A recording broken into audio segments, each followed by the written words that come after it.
I was listening to this podcast, and it wasn't even a comedy one, but the way the guy said it, where he was talking about, it was like, it was some very miscellaneous reality show about like hunting mythical creatures or something. And he's like, they got fan art of it, of like, all these hillbillies out like looking for Bigfoot and stuff, and they have their own fan art. And one guy's like, AI probably created that, and he's like, yeah, fucking AI. And he just goes, do you want a human to make that? That's true. That's true. Like, there's some shit that's like, do you want a human to do that?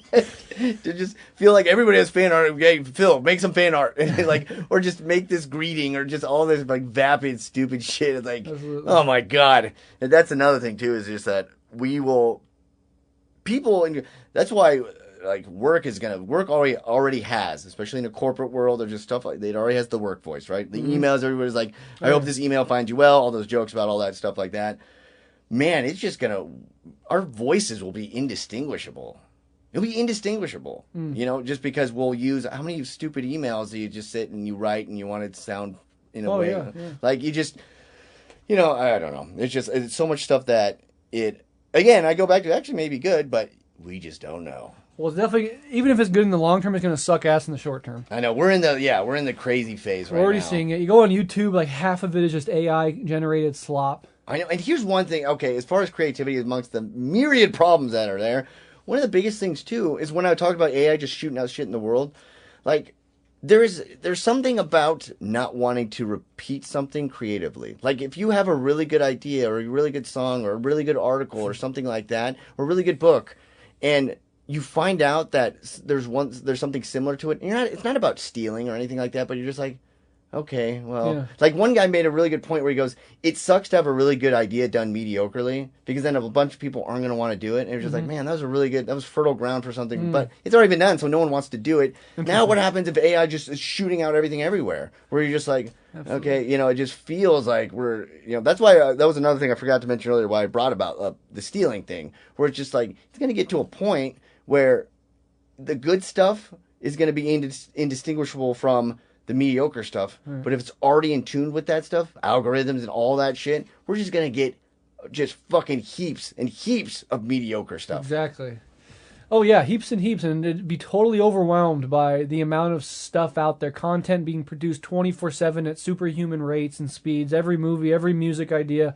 And then what happens in a world where the creative aspect of human life, which is the reason why we don't want to work jobs, right? Like the reason why we don't have to worry about money is because we want to spend our life relating to our friends and family, having fun in real life embodied experiences, and creating things that we want to create without worries about how much time is taking, whether it's productive or not, if we can make money off it or not, right? Like what happens to like I saw comments on a recent AI video where a guy's like, I'm giving up on music because I know that AI in the next year or two is going to be able to do so much better than I can.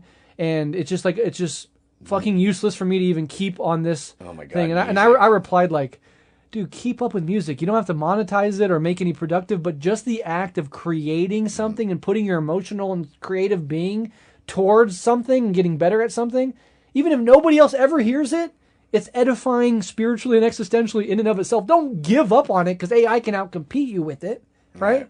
But that's the world that we're going to head into, where we're going to have trillionaires, and we're going to have fucking AI making movies and art and music, and then the rest of us are going to be like given a little stipend to get by, and then what are we going to do with our fucking free time? And the human being unmoored from having to go to work and being productive in that way, what does that even mean psychologically? People that retire often have existential crises. Yeah, big time. So, I mean, a lot of people are just going to be completely unmoored. And American society and governance is not proactive. It's only reactive. We're only going to do something when things are so fucking bad and insane and chaotic that something has to be done. But there's no sense of like any politicians being like, hey, let's sit down as a country and be super thoughtful about where this is going. No, that's not America. Immediately, America's hitting the gas pedal. That guy's dude. saying that as he's being dragged out of the fucking exactly. building.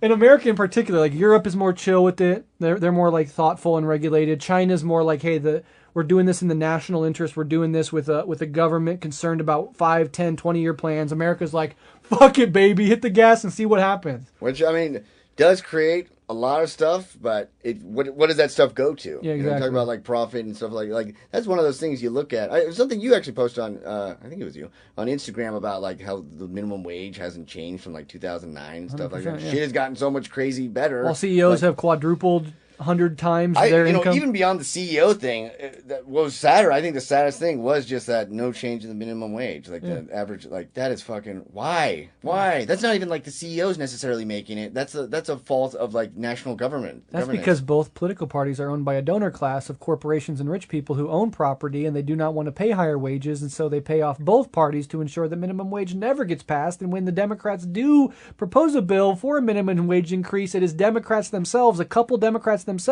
that give the thumbs down. Remember Kyrsten Sinema and Joe Manchin in the last attempt at this. They sabotage it from within because corporations don't need to win over the entire political party. Yeah. If they can just win over a couple people in a 50-50 vote on the Senate floor, that's enough to dead that fucking bill. So the corporations will get to a couple Democrats. All the Republicans are already like, fuck you, right? Then they'll get to like 2 or 3 Democrats, and the Democrats will give a thumbs down, and then we're never getting minimum wage. And the Democratic Party shrugs and says, sorry, we can't do it. Democracy. Now, if we want to go to war and kill Palestinian kids, no democracy needed. We can just do that. We want to give tax breaks to the rich. Go ahead and make that happen.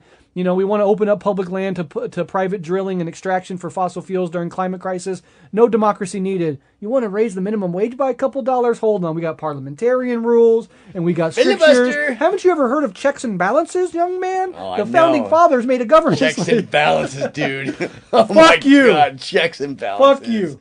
Oh my God. You know what? The only thing being checks, like written checks. Yeah, dude, you're smart, dude. The way your mind works is almost like AI. The pen is mightier than the sword.